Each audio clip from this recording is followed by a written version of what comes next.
Hey guys, this is Vishnu. Day 7. உங்களோட எண்ணத்தையும் செயலையும் பிரிச்சிடாதீங்க.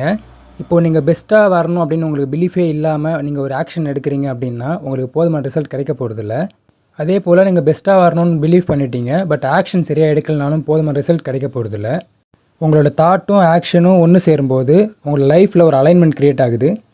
உங்களோட தாட் அண்ட் ஆக்ஷனில் உங்களோட பெஸ்ட் வெர்ஷன் நீங்கள் கொடுத்தீங்கன்னா உங்களோட ரிசல்ட்டும் ரொம்ப பெஸ்ட்டாக கிடைக்கும். எக்ஸாம்பிளுக்கு நான் டே 1லேருந்து போட்ட வீடியோஸ் எல்லாம் பார்த்தீங்கன்னா மைண்ட் செட் ரிலேட்டடாக போட்டிருக்கேன். டே 6ல் சொல்லியிருப்பேன் 30 days சேலஞ்சில் எனக்கு டே 15 and 30ல் எனக்கு ஒரு கோல் இருக்குது சொல்லிவிட்டு. பட் நாளைக்கு டே 8 என்னோடய கோலை நான் நாளைக்கே ட்ரை பண்ண போகிறேன்.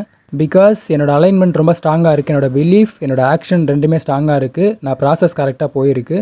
ஸோ டே 8ல் என்னோடய கோல் அச்சீவ் பண்ண ஃபுல் எஃபோர்ட் போட போகிறேன். இந்த 8 days நான் என்ன மைண்ட் செட்டில் ப்ரிப்பேர் பண்ணேன், என்னோடய வே ஆஃப் அப்ரோச் ப்ளஸ் நான் என்னென்ன ஒர்க் அவுட் பண்ணேன்னு சொல்லிட்டு டே 8ல் என்னோடய கோல் அச்சீவ் பண்ணதுக்கப்புறம் நான் ஃபுல்லாக அது வீடியோவாக போடுறேன். Thank you guys.